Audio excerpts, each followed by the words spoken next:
Olá, queridos irmãos e irmãs, sejam bem-vindos ao nosso canal e à reflexão diária de hoje, dia 21 de setembro, dia de São Mateus Apóstolo. São Mateus Apóstolo e evangelista escutou o chamado de Cristo e, abandonando sua banca de cobrador de impostos, seguiu imediatamente. Tinha uma boa cultura.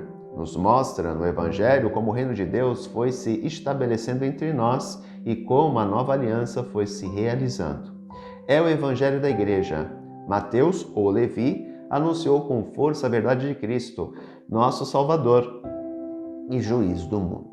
O Evangelho de hoje não poderia ser outro, né? Mateus 9, do 9 ao 13.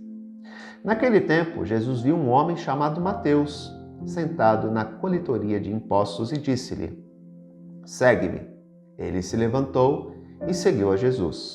Enquanto Jesus estava à mesa na casa de Mateus, vieram muitos cobradores de impostos e pecadores e sentaram-se à mesa com Jesus e seus discípulos.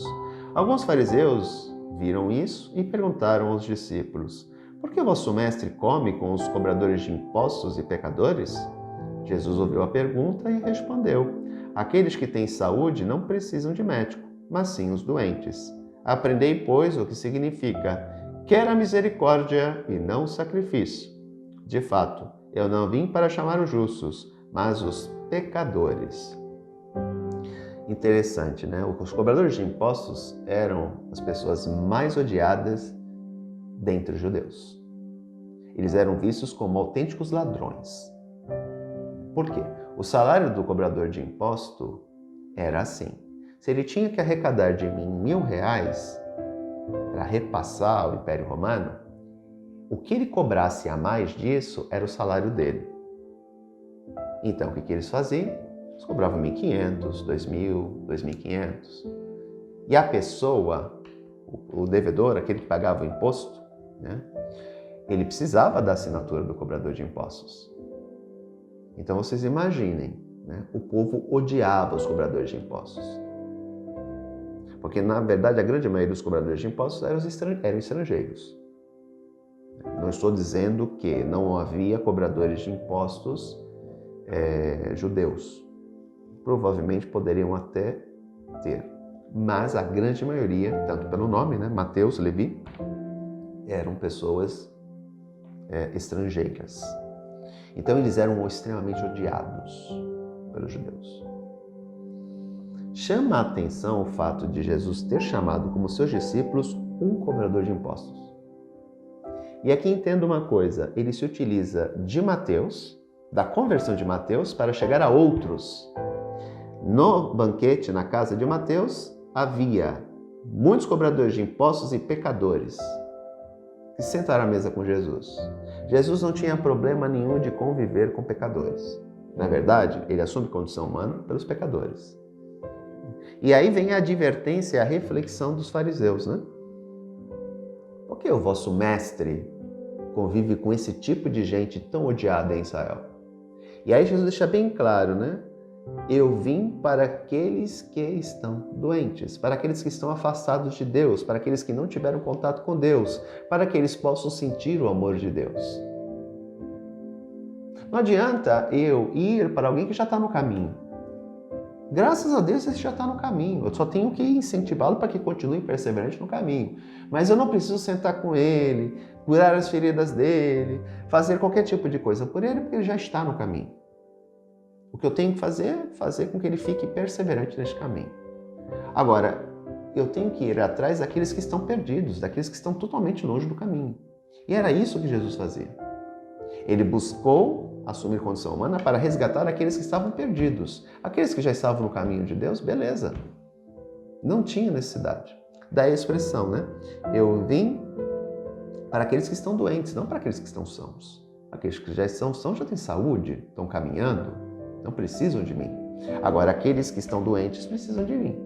E aí ele dá uma frase tirada do profeta que diz assim: quero a misericórdia e não o sacrifício. Cristo sempre agiu com misericórdia. Tem muita gente que se sacrifica, mas não tem misericórdia com o outro. Tem gente que faz jejum, tem gente que faz isso, tem gente que faz aquilo, mas é tão rigoroso que não consegue ter misericórdia para com os outros. De que vale então esse sacrifício? Se não me torna uma pessoa melhor, qual é o sentido? O sacrifício, ele deve vir acompanhado de uma mudança minha de mentalidade, né? No sentido de acolher o outro, de ter amor pelo outro, de ter paciência com o outro, de ter misericórdia com o outro. Agora, se aquele sacrifício somente é para a minha edificação espiritual, mas não me torna uma pessoa melhor, qual o sentido dele então? São coisas que nós temos que rever, né? A caridade é a maior das virtudes teologais, esperança, fé e caridade. O amor à caridade, né, está acima de tudo, está no topo. Então, tudo aquilo que eu faço tem que estar envolto no amor e na caridade. O sacrifício que eu faço tem que ter como objetivo isso. Eu tenho que me tornar uma pessoa melhor a fim de que eu possa agir com mais caridade e mais amor para com o outro. Agora, se me torna uma pessoa rigorista, de não ter empatia para o sofrimento do outro, de não ter misericórdia para com o outro, eu tenho que rever os meus conceitos. E a conversão de Mateus é algo muito importante por dois aspectos. Como eu falei, o primeiro, Jesus atinge em cheio pessoas que estavam totalmente afastadas de Deus, ou porque não conheciam, ou por causa da condição de vida que estavam. E segundo, ele se torna um evangelista. Ele ou a escola que ele fundou, a comunidade que ele fundou, que depois provavelmente escreveu o Evangelho. Foi mediante o seu relato, mediante as experiências que ele vivenciou ao lado do Mestre, que permitiram a construção do livro do Evangelho, sobre o título de Mateus. Então é sempre ter isso, em mente. Celebrar os apóstolos é celebrar aqueles que testemunharam o Cristo vivo, conviveram com ele, registraram este momento tão importante da história da humanidade. E se nós hoje temos o Evangelho, ou pelo menos um deles, devemos a este homem, que ou ele escreveu, volto a dizer, ou então a comunidade que ele fundou a escreveu depois. Isso não muda nada, porque a comunidade foi fundada, foi formada mediante o testemunho de Mateus. Então, se foi ele ou não, o Evangelho tendo o título, o nome dele, se refere justamente ao fato de que, se não foi ele que escreveu, foram os seus discípulos que escreveram mediante aquilo que lhes comunicou. Daí a importância de celebrarmos hoje São Mateus Apóstolo. Um grande abraço, até amanhã, se Deus quiser. Tchau.